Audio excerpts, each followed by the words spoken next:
नमस्कार, आप देख रहे हैं जेएमडी न्यूज। मैं हूं आपके साथ आदित्य द्विवेदी। दोपहर के 3 बज चुके हैं और हम बात करने वाले हैं आज की सबसे बड़ी खबर की।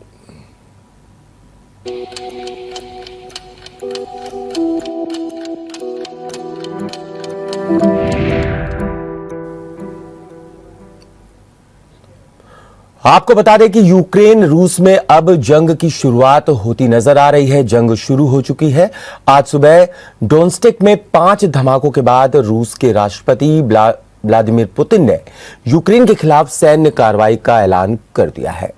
जिस डोनेस्टिक में 5 धमाके हुए हैं वो उन 2 इलाकों में से एक है जिन्हें रूस ने नए देश के रूप में मान्यता दी है। इससे पहले डोनेस्टिक में मौजूद अलगाववादियों ने रूस से मदद मांगी थी। इस मदद की मांग अमेरिका की उस धमकी के बाद हुई थी जिसमें कहा गया था कि रूस द्वारा अपने पड़ोसियों पर होने वाले हमलों से निपटने की तैयारी हो गई है। वहीं खबर यह भी है कि कीव में भी एयरपोर्ट पर धमाके हुए। यूक्रेन सीमा पर बिगड़ते हालातों की वजह से कई एयरलाइंस ने उस इलाके को डू नॉट फ्लाई जोन घोषित कर दिया है। ऐसा करने वालों की लिस्ट में यूरोपियन कैरियर्स भी शामिल हैं। कमर्शियल एविएशन ने साफ किया है कि यूक्रेन रूस बॉर्डर अब प्रतिबंधित स्पेस है। आपको बता दें, खार्किव समेत यूक्रेन के कई एयरपोर्ट्स ने सभी फ्लाइट्स को अब सस्पेंड कर दिया है।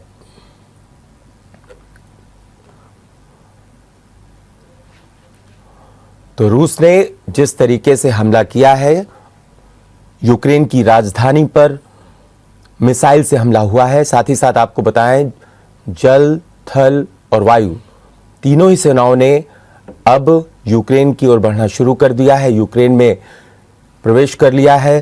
थल सेना ने साथ ही साथ हवाई हमले लगातार किए जा रहे हैं। लोग परेशान हैं, सड़कों पर नजर आ रहे हैं, लंबी लंबी कतारें गाड़ियों की नजर आ रही है, जाम की स्थिति है, लोग रो रहे हैं, लोग घरों से निकल रहे हैं। खाने का सामान, पीने का सामान और जो उनके लिए मूलभूत सुविधाएं हैं, जरूरी सामान है, उसको इकट्ठा करने की कोशिश में लोग लग गए हैं। चारों तरफ अफरा तफरी की स्थिति है और ऐसे में यूक्रेन बार बार रशिया से ये कह भी रहा है कि इसको रोका जाए।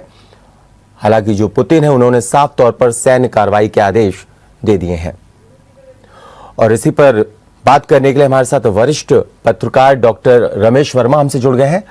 डॉक्टर रमेश वर्मा जी, जिस तरीके से स्थिति बनी हुई है यूक्रेन के अंदर, रशिया ने अटैक कर दिया है, सैन्य कार्रवाई शुरू है, ऐसे में क्या बात से बात नहीं बन सकती थी? नहीं, बात से बात बन सकती थी। उसके लिए लगातार संयुक्त राष्ट्र संघ में भी प्रयास किया गया जी। भारत ने भी पहल की। भारत ने भी कहा कि इस तरीके के हालात ठीक नहीं है।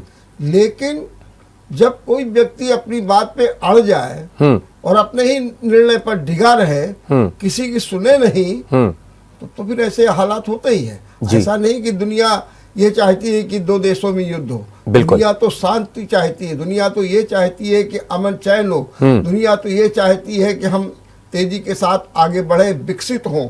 लेकिन पुतिन ने जिस तरीके से लगता है पहले से मन बना रखा था जी कि हमको यूक्रेन को तबाह करना है, यूक्रेन पर हमला करना है और किसी की सुननी नहीं है। यही कारण वो अपने वीटो का इस्तेमाल करते हैं। वे पूरी तरीके से वहाँ के जो क्षेत्र है, जो वहाँ पर जो अलगाववादी शक्तियाँ हैं, वहाँ पर मान्यता भी दे देते हैं और वहाँ पर जा करके अपनी सेनाओं को, जो थल सेना भी है, उसको भी वहाँ पहुँचा देते हैं जी। बात तो ये हो रही थी कि भाई मिसाइल अटैक हो रहे हैं जो है, लेकिन वहां पर जाकर के अपनी सेना को भी प्रवेश करा देते हैं। इसलिए ये साफ तौर पर स्थिति बनी हुई है कि रूस ने यूक्रेन को तबाह करने का पूरा मन बना लिया है। ठीक है, यूक्रेन को तबाह करने का मन बना लिया है। अब डॉक्टर रमेश वर्मा, क्या इससे अगर ये युद्ध बहुत लंबे तक चलता है, ये लड़ाई जारी रहती है, तो क्या और भी देश इसमें शामिल हो जाएंगे? बात नाटो की कर रहा हूं मैं। जिस तरीके से 30 देश उसके सदस्य हैं और ऐसे में अमेरिका कह रहा है कि अब रूस को परिणाम भुगतने होंगे, तो ऐसे में क्या आगे तस्वीर बदलती हुई नजर आ सकती है? क्योंकि रशिया कह रहा है हमने सारे फैसले कर लिए हैं, जो नतीजे होंगे हम भुगतने के लिए तैयार हैं, लेकिन हम अपने हितों की रक्षा करेंगे। निश्चित रूप से पुतिन जो कह रहे हैं वो ठीक कह रहे हैं, लेकिन एक बात और आपको देखना है जी कि जो यूक्रेन है वो भी बड़ी बहादुरी और साहस के साथ लड़ रहा है। जी यूक्रेन ने साफ कह दिया कि हम पीठ नहीं दिखाएंगे, हम मोर्चा लेंगे इनसे। अब बस बात केवल ये है कि एक छोटा सा देश और उसके मुकाबले में रूस जैसा शक्तिशाली देश, तो अब कितने दिन लड़ाई चलेगी, कितना खींचेगा, ये तो देखने की बात है। और निश्चित रूप से जब विषम परिस्थितियां होंगी जी तभी दूसरे देश भी हस्तक्षेप करेंगे, और जिस तरीके से एक संभावना हो रही है कि विश्व युद्ध हो जाएगा जी वो अभी समय है। अभी मैं ये नहीं कह सकता हूं कि बिल्कुल तत्काल विश्व युद्ध की संभावनाएं हैं, लेकिन अगर खिसता है, अगर जो है रूस के साथ और शक्तियां भी खड़ी हो जाती हैं, अभी तो ये होगा भाई दोनों लोग अपने देखें और लोग विचार करें, जिसमें भारत की भी अहम भूमिका हो सकती है, क्योंकि ये लोग मान रहे हैं कि भारत अगर चाहेगा तो हालात नियंत्रण में हो जाएंगे। इसीलिए आज यूक्रेन के राजदूत ने भारत से गुहार लगाई है, हस्तक्षेप कीजिए, हस्तक्षेप कीजिए, हस्तक्षेप कीजिए। अब देखिए क्या होता है, विदेश मंत्रालय हमारा इस पर विचार कर रहा है। हाँ, डॉक्टर रमेश वर्मा, हस्तक्षेप की बात आपने की, बिल्कुल उनके जो राजदूत हैं वो कह रहे हैं कि भारत इसमें हस्तक्षेप करे, रशिया से बात करे और स्थितियों को सामान्य करने की कोशिश करे। लेकिन सवाल ये उठता है कि भारत अभी तटस्थ की स्थिति में नजर आ रहा है, वो किसी खेमे में जाना नहीं चाहता। वो पहले अपनी बयान जारी कर चुका है कि बातचीत से समझौता करिए, बातचीत से हल निकालिए इसका, क्योंकि भारत अगर इसमें जाता है तो फिर खेमेबंदी होगी। जो आप चर्चा कर रहे हैं तीसरे विश्व युद्ध की आहट साफ तौर पे देखी जा सकती है, क्योंकि रशिया जो है वो अब अड़ गया है। देखिए, जो भारत की बुनियादी नीति है जी, बुनियादी वो तो यही है कि हम निर्गुट हैं, हम किसी गुट में नहीं हैं। बिल्कुल, हम सबके साथ वही बात करेंगे जो न्याय संगत होगी। तो भारत तो लगातार किसी भी शक्ति के साथ नहीं है। ठीक है, कहने को कोई भी कुछ कह सकता, भारत के तो दुनिया में सभी देशों के साथ अच्छे संबंध हैं। बिल्कुल ठीक है, हम लोग ये मानते हैं कि हमारा कुछ झुकाव रूस की ओर है, लेकिन अमेरिका से भी हमारे संबंध जो हैं मजबूत हैं, और वो इसलिए क्योंकि हम भी विकास के रास्ते पर आगे बढ़ना चाहते हैं। तो भारत की जो नीति है वो तटस्थ क्या निर्गुट है, लेकिन भारत हर परिस्थिति का ध्यान रखेगा जी, और ध्यान रख भी रहा है, वो देख भी रहा है। अपने जो भारत के लोग वहां फंसे हुए हैं उनको भी बाहर लाने की बात कर रहा है, और निश्चित रूप से मेरा मानना है कि दुनिया में वो भी संपर्क कर रहा है। नाटो की बैठक हो रही है, संयुक्त राष्ट्र संघ की बैठकें हो चुकी है, कल G7 की भी बैठक होने जा रही है। तो भारत निश्चित रूप से अहम भूमिका का निर्वाह करेगा, क्योंकि जो ये युद्ध हो रहा है उसका असर भारत पर भी पड़ेगा, महंगाई बढ़ेगी, ये भी सोचने की बात है। अब डॉक्टर रमेश वर्मा, प्रथम विश्व युद्ध 1914 से 1918 के बीच में हुआ, द्वितीय जो हुआ 1939 से 1945, लेकिन दोनों ही विश्व युद्ध में और डॉक्टर रमेश वर्मा, मैं आपके पास आऊंगा, लेकिन उससे पहले हमारे साथ air marshal RC Vajpayee ji जुड़ गए हैं। जो आरसी वाजपेयी जी, इसको किस तरीके से देखा जाए? अब यूक्रेन पे हमला कर दिया रशिया ने, अभी भी 20,000 लगभग छात्र, भारतीय छात्र जो हैं वो यूक्रेन में है, अभी उनको वापस लाना है। भारत की क्या कुछ स्थिति इस वक्त है, और ये जो युद्ध है क्या विश्व युद्ध की आहट दे रहा है? और भारत सारे प्रयास करेगा अपने नागरिकों को वहां लाने के लिए। स्टूडेंट्स और जो नागरिक वहां पर हैं उनको सबको लाने का प्रयास करेगा, जैसा और हुआ है सीरिया हो, चाहे हो, जहाँ से हम लोगों ने अपने लोगों को निकाला है, वैसे उनको यहाँ से लाएंगे। बाकी किसी की संभावना नहीं है, बिल्कुल कम है, बहुत थोड़ी घरेलू हो, बाकी विश्व होगा, तो उसका परिणाम सभी जनते हैं। जी, वाजपेयी जी, अगर देखा जाए रशिया को और उसके सामने यूक्रेन, किस स्थिति में देख रहे हैं यूक्रेन को इस वक्त? क्योंकि अमेरिका तो कह रहा है साथ देंगे, लेकिन अभी तक कोई प्रतिक्रिया नजर नहीं आ रही है, सिर्फ और सिर्फ बयानबाजी चल रही है। अभी तक कुछ हथियार देने की बात हो रही, लेकिन अभी नाटो सेनाएं पहुंची नहीं है वहां पर। तो ऐसे में यूक्रेन के लिए कितनी बड़ी दिक्कत आप देख रहे हैं?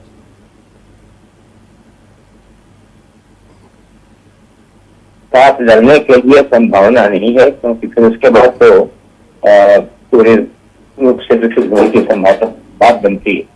तो उम्मीद नहीं है कि अमेरिका डायरेक्टली आएगा वहां पे। और बाकी सपोर्ट तो जो आर्म्स है, मिशंस है, वेपन्स है, तो दे रहा है और उसी से उसको सपोर्ट करता रहेगा। पर मेरा ऐसा विचार है कि ये देखते हैं जो कैसे डेवलप होती है। ठीक है, आपका शुक्रिया हमसे जुड़ने के लिए और इस पर जानकारी देने के लिए। तो कुल मिलाकर के डॉक्टर रमेश वर्मा जी, मैं आपका रुख करना चाहूंगा। पहला विश्व युद्ध हुआ, दूसरा हुआ और इतना बड़ा नुकसान लोगों ने, देश ने झेला है। ऐसे में किसी भी तरह इस युद्ध को रोकना बेहद जरूरी है। आपने कहा कि भारत एक अहम रोल, एक अहम किरदार निभा सकता है, लेकिन जब अगर भारत रशिया से बात करता है तो कहीं ना कहीं अमेरिका उसके सामने नजर आएगा। रशिया को वो मना नहीं कर सकता है कि आप इस तरह का कोई डिसीजन मत लीजिए। तो भारत को भी फूंक फूंक के कदम रखने की जरूरत होगी डॉक्टर रमेश वर्मा जी। नहीं, निश्चित रूप से भारत जो भी करेगा तो दुनिया में जो मुल्क हैं, हाँ, उनकी को विश्वास में लेकर के, उनकी मनोदशा को समझ करके, उनके विचारों को सुन करके फिर कोई रास्ता निकालेगा। ठीक। भारत कोई ऐसा काम नहीं करने जा रहा है कि सीधे तौर पर जाए और इस तरीके की बात करे जी। तो भारत वही करेगा, समझेगा पहले, और ऐसा भी नहीं कि नहीं समझा है, समझ चुका है बहुत कुछ जी। लेकिन अब उसकी भूमिका कब होगी, कहाँ होगी, कैसे होगी, ये भारत अच्छी तरीके से जानता है और वो उचित समय पर अपनी भूमिका का निर्वाह निश्चित करेगा। ये सवाल इसलिए लाजमी था डॉक्टर रमेश वर्मा जी, क्योंकि एक बार श्रीलंका में शांति सेना भारत ने भेजी थी और उसके बाद जो स्थिति थी वो शायद बड़ी डिलेमा की हो गई थी कि शांति सेना नहीं भेजनी चाहिए थी। ऐसे में बहुत सारी चीजें हैं। आखिरकार नाटो से इतनी दिक्कत क्यों है रशिया को? डॉक्टर रमेश वर्मा जी, दर्शकों को समझाइए कि अगर नाटो का वो सदस्य बन जाता है यूक्रेन, तो यहां रशिया को सबसे ज्यादा दिक्कत क्या हो सकती है? मान लीजिए सदस्य बन गया और उनके बॉर्डर्स पे नाटो सेना अपनी मजबूत पकड़ बनाती है, तो कोई हमला तो करने जा नहीं रही है। वो सुरक्षात्मक सामरिक दृष्टिकोण से वो अपने आप को दुरुस्त रखना चाहते हैं यूक्रेन। तो ऐसे में रशिया को क्या दिक्कत जो हमला कर दिया? देखिए, कोई व्यक्ति ये नहीं चाहता है जी कि हमारा दुश्मन या हमारा पड़ोसी हमसे ज्यादा शक्तिशाली। जी। वो तो ये चाहता है कि हम उसको दबा के रखे। ये मनोदशा होती है जी। तो ये राष्ट्रों की मनोदशा भी है। अब वो क्यों चाहेगा कि यूक्रेन जो कल तक उसके साथ में था, 2014 तक वहां की सरकार रूस की पिछलग्गू थी, अब वो कैसे सामने खड़ा हो?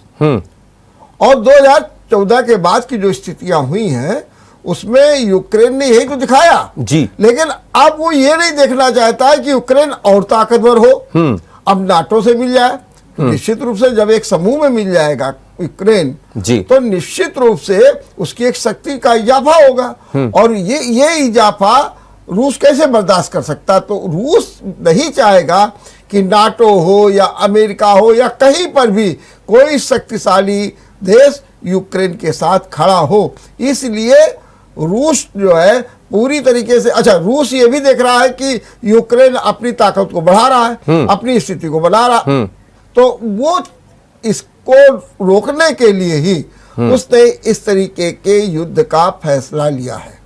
ठीक है डॉक्टर रमेश वर्मा, ये समझने वाली बात होगी इस समय जिस तरीके से दोनों ही तरफ से गोलाबारी जारी है और ऐसे में वहां की जो आम जनता है, जो जनता है वहां की, वो क्या कुछ झेल रही है? क्योंकि सब कुछ वही झेल रहे हैं, वो रूरल एरियाज की तरफ जा रहे हैं अर्बन से, यानी अब शहरी क्षेत्रों को छोड़ रहे हैं और गांव की तरफ रुक कर रहे हैं, लेकिन अब बमबारी गांव की तरफ भी हो रही है, ऐसी भी हम लोग चर्चा कर रहे थे। तो ऐसे में अब लोगों को क्या कुछ दिक्कतें वहां झेलनी पड़ेंगी? निश्चित रूप से दिक्कतें क्या, भगदड़ सी मची हुई, जी जी, जीवन अस्त व्यस्त है, लोग घरों में दुबक रहे हैं और ये कहा जा रहा है कि आप घरों में ही रहिए। जहां पर बच्चे सड़क पे हैं, जहां धमाका हुआ, लोग तेजी के साथ भाग रहे हैं, एक विषम स्थिति है। हाँ। भय का वातावरण है, डर का वातावरण है। धमाके जब होते हैं तो लोग दहशत में आ जाते हैं। हाँ। और भारत ने तो ये स्थिति देखी है और मुझे भी इसका ज्ञान है कि जब, अब तो वो स्थिति नहीं रह गई है, कि जब युद्ध हुआ तो ब्लैक आउट हुआ था जी जी, रात को, लाइट बंद कर दी गई लाइट थी। बंद। हाँ जी। और मुझे ये अवसर मिला कि मैं उस समय सिविल डिफेंस में था, तो रात में मैं भी पहरेदारी करता था, निकल करके बत्ती बंद कराता था, भाई बत्ती बंद करिए, ये करिए। और उस समय एक आवाज भी कुछ ऐसी सुनाई दे जाए कि जैसे जहाज की आवाज है, जी लोग कांप उठते थे। जी तो जब हम भारत ने भी उस दहशत को, उस भय को, उस डर को देखा है, तो आज उसी दौर से जी यूक्रेन और यूक्रेन के लोग गुजर रहे हैं उस दौर से। ये है स्थिति वहां की। ठीक बात है, ये स्थिति है। रशिया बार बार ये कह रहा था कि हम अपने सैनिक वापस कर रहे हैं, हम अपने सैनिकों को वापस कर रहे हैं, और इनसे बार बार कह रहे हैं कि यूक्रेन सरेंडर करे।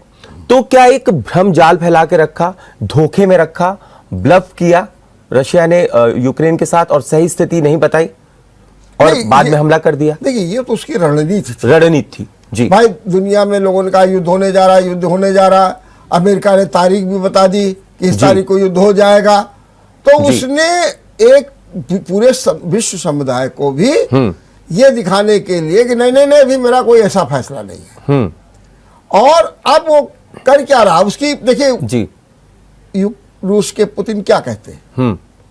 वो कहते हैं कि यूक्रेन के सेना के लोगों हथियार डाल दो और अपने घर चले जाओ। ये बात कह रहे पुतिन कि यूक्रेन सेना हथियार डाल दे और अपने घरों को चला जाए, माने कि हम पूरी तरीके से कब्जा कर लें। एक चेतावनी, धमकी, सब कुछ कि हम ये करेंगे। तो ये तो युद्ध कौशल में युद्ध की रणनीति होती है कि विश्व समुदाय को, अब उस समय ये हुआ था कि कल युद्ध होने वाला, और ये हुआ कि साहब 1.5 लाख सेना, 1 लाख सेना हटा ली गई। तो लोग बोले अरे, और उसके बाद ही फिर ये आ गई खबर कि चारों ओर से घेराबंदी भी कर ली गई। तो ये एक युद्ध की रणनीति जी, विश्व के जो समुदाय है उसको एक तरीके से यह दिखाने की कोशिश भी की गई कि हम युद्ध तो नहीं चाहते हैं, लेकिन बाद में ये भी दिखाया गया कि देखिए हम यूक्रेन मान नहीं रहा है और अब हमारी मजबूरी है, हम युद्ध करेंगे। बिल्कुल, ये स्थिति बनी, मजबूरी में युद्ध करना पड़ा। ऐसा कुछ पिक्चर बिल्कुल जी जी। यहाँ एक ब्रेक लेना पड़ रहा है हमें। डॉक्टर रमेश वर्मा जल्द लौटेंगे, आप देखते रहिए 3 बजे की बड़ी खबर। तो हम लोग आज लगातार बात कर रहे हैं कि आखिरकार रशिया ने जिस तरीके से यूक्रेन पर हमला किया, और ऐसे में अब थल सेना अंदर घुस चुकी है यूक्रेन के अंदर, और ताबड़तोड़ मिसाइलों से हमले किए जा रहे हैं, हवाई हमले हो रहे हैं। और ऐसे में अब हमारे साथ डॉक्टर रमेश वर्मा स्टूडियो मौजूद है, उनका रुख करना चाहेंगे। डॉक्टर रमेश वर्मा जी, एक बात बहुत क्लियर हो रही है यहाँ पर, रशिया जो है वहां पर जो कच्चा तेल है वो बहुत प्रोड्यूस करता है वहां पर, तो क्या तेल की कीमतों में भी कहीं ना कहीं असर देखने को मिलेगा? निश्चित रूप से जी। और अभी मैं जिक्र कर रहा था जी जी कि पूर्व मंत्री और कांग्रेस के नेता राजू शुक्ला ने अभी इसी पर चिंता बिताई। हाँ, और उन्होंने कहा कि चुनाव के बाद, चुनाव में तो किसी तरीके से काम चलाया जाएगा जी, ताकि जनता पर असर न पड़े। ठीक है चुनाव के बाद तेलों के दाम में अनाप शनाप वृद्धि होगी जी। और उसका कारण क्या है? हाँ, कि भारत आज भी कच्चे तेल के मामले में आयात पर निर्भर है, बिल्कुल, और यूक्रेन की भी अच्छी उसमें भागीदारी जी। और अगर ये युद्ध हुआ, माने बढ़ा, जितना भी बढ़ेगा, तो उससे क्या होगा कि तेल के दाम बढ़ेंगे, और उसका जो खामियाजा है जी, वो आम जनमानस को भुगतना पड़ेगा। इसीलिए एक ये भी दबाव है कि कच्चे तेल की आपूर्ति कम हो जाएगी, भारत परेशानी में आएगा, मुश्किलों में आ जाएगा, महंगाई बढ़ जाएगी, वैसे ही जनता महंगाई से त्रस्त है। तो इसलिए भी एक ये भी चिंता सता रही है। और भारत निश्चित रूप से ये जो विषम स्थिति बनी है, जो चैलेंजिंग बनी हुई है, इससे मुकाबला करने में निश्चित रूप से भारत सफल भी होगा, इसमें भी दो राय नहीं है। लेकिन हमें तैयार भी रहना चाहिए कि आने वाले समय में ये हालात जो हैं बने या और विषम हुए तो तेलों के दाम में अनाप शनाप वृद्धि होगी। अब डॉक्टर रमेश वर्मा जी, खाद्य तेल आयात करता है भारत यूक्रेन से और बिलियन करोड़ का, और ऐसे में 1 कुछ उसका आंकड़ा था।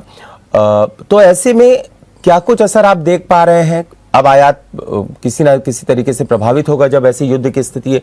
दूसरा एक सवाल जुड़ा हुआ है LAC से, लाइन ऑफ एक्चुअल कंट्रोल, जो भारत की सीमा चीन से लगती है। चाइना अब LAC पर आक्रामक हो सकता है क्योंकि अमेरिका का पूरा ध्यान रशिया पर है।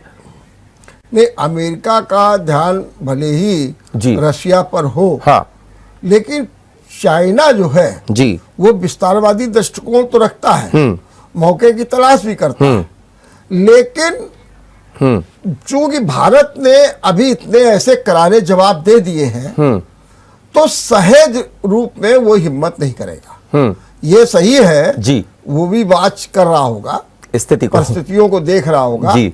कहीं ना कहीं ताइवान की भी बातें सामने आ रही हैं जी। ये सब हो रहा है, इसमें भी दो राय नहीं है। लेकिन जो चीन है वो सीधे तौर पर कोई चीज करने के पहले बहुत विचार मंथन करेगा, दुनिया के रुख को देखेगा, लेकिन क्योंकि चीन को ये मालूम है कि दुनिया का एक बड़ा समुदाय वो उसके पक्ष में नहीं है, इसलिए वो ऐसे अवसर का फायदा फिलहाल उठाने की दृष्टि में नहीं होगा। जी। हाँ, चिंतन जरूर कर रहा होगा, ये भी सोच रहा होगा क्या किया जाए, ये सब कुछ होगा, लेकिन फिलहाल ऐसा नहीं दिखता है। ठीक है। अब अगर बात कर ली जाए डॉक्टर रमेश वर्मा जी, वहां पर जो हमारे भारतीय छात्र हैं मेडिकल से जुड़े हुए, लगभग 20,000 आंकड़ा बताया जा रहा है। ऐसे में 22 फरवरी को ये एडवाइजरी जारी कर दी गई थी, यूक्रेन आप छोड़ दीजिए, लेकिन इतनी जल्दी हमला हो जाएगा ये शायद भारत भांप नहीं पाया स्थितियों को। ऐसे में उनको लाने की अब क्या कुछ कोशिशें हो सकती हैं, क्योंकि उनके जो परिवारीजन हैं वो परेशान नजर आ रहे हैं भारत के अंदर। निश्चित रूप से जी, एक विमान भेजा गया जी, और उस विमान से 200 से अधिक, जी। 258 की संख्या बताई जा हाँ। रही है, उतने लोग आ भी गए हैं, लेकिन अभी भी जैसा कि आंकड़े 20,000, अब इसी बीच में युद्ध हो गया, अब जो उनका एयर स्पेस है वो भी बंद हो गया, हाँ, फ्लाइटें उड़ना बंद हो गई, अब क्या करा जाए। तो अभी ये चिंतन हो रहा है कि जो भारतीयों को जी, सड़क मार्ग से लाया जाए। जी, इसीलिए भारतीयों से कहा गया है, और ये सड़क मार्ग कहां से है, जो यूक्रेन का पश्चिम क्षेत्र है वहां से है सड़क मार्ग भारत के लिए। जी, तो वहां के भारतीयों को ये सलाह दी जा रही है कि आप लोग पश्चिम में एकत्र होइए, और पश्चिम में, अच्छा इस समय देखिए एकत्र होना भी बड़ा मुश्किल है जी, बिल्कुल, कि धमाके हो रहे हैं, युद्ध कहां हो से रहा बम है, गिर जाए, जैसा तो कहां से क्या मिसाइल हो, आ जाए। और फिर यूक्रेन में हर जगह आदमी है, जी, तो मान लीजिए एक सेफ साइड में कहीं कोई रह रहा होगा तो पहुंच जाएगा, लेकिन हर जगह तो सेफ है नहीं। जी, तो एक ये भी बड़ी समस्या है कि वो एकत्र कैसे होंगे। जी, बिल्कुल। भारत ये कोशिश कर रहा है कि जितने ज्यादा लोग हमारे हैं वो बाहर आ जाए, और उसके लिए जो सड़क मार्ग उसने अपनाया है, जी, और सड़क मार्ग के लिए कुछ देश हैं, तो भारत उनसे बातचीत कर रहा है और कह रहा है कि हमारे लोगों को आप अपने यहाँ से निकलने दीजिए, बल्कि वहां तक पहुंच जाइए, बाद में जो साधन होंगे प्लेन से वो किए जाएंगे, लेकिन सड़क मार्ग से लाने की बात हो रही है। और उन देशों से ये भी कह रहा है कि देखिए आप हमारे लोगों को निकलने दीजिए, और वीजा का कोई भी प्रतिबंध मत लगाइए, कोई शर्त मत लगाइए। ठीक बात। क्योंकि वीजा कहाँ से आएगा, कहाँ से आएगा? कौन देगा? बिल्कुल। क्योंकि जहाँ के हालात ही गड़बड़ है। तो ये भी कहा है भारत ने कि पासपोर्ट जो हमारे भारतीयों के पास है आप उसको देख लीजिए, और देख करके आप अपने देश से हाँ, निकल जाने दीजिए, गुजर जाने दीजिए। हम सेफ अपने लोगों को ले जाना चाहते हैं। हाँ। तो भारत इस पर विचार कर रहा है, इस विकल्प पर ठोस विचार हो रहा है, जी। और सच बात तो ये है कि अन्य विकल्पों पर भी बातचीत हो रही है, जी। कि अगर जैसे ही कोई एयर स्पेस खुले, ये हवाई अड्डा चालू हो, या कोई ऐसा समझौता हो जाए तो तुरंत हमले में हमारी तैयारियां पूरी हैं, लेकिन भारत जो है विभिन्न विकल्पों पर विचार कर रहा है। एक आखिरी सवाल मैं आपसे और लेना चाहूंगा। यहाँ पर जो राजदूत हैं यूक्रेन के, उन्होंने साफ तौर पे कहा है कि भारत अब हस्तक्षेप करे और जो राष्ट्रपति हैं रशिया के पुतिन, उनसे बात करे। क्या ये बहुत जल्दी होता हुआ आपको नजर आ रहा है? क्या भारत ऐसा स्टेप ले सकता है या अभी वो वक्त नहीं है? नहीं, देखिए, भारत चिंतन कर रहा है जी। और यूक्रेन के राजदूत ने निश्चित रूप से कहा है भारत से कि आप हस्तक्षेप करिए। क्यों? उसका एक कारण ये भी है, वो यूक्रेन जानता है या दुनिया का समुदाय भी जानता है कि भारत के रसा से अच्छे संबंध है। जी। एक समय था कि सच्चा मित्र हमारा रसा ही था। बिल्कुल बिल्कुल। और जब पिछले बार युद्ध हुए हैं, हाँ, तो उस समय रूस ही हमारे साथ खड़ा हुआ था। जी जी जी, अमेरिका खिलाफ था, बिल्कुल, लेकिन रूस खड़ा था।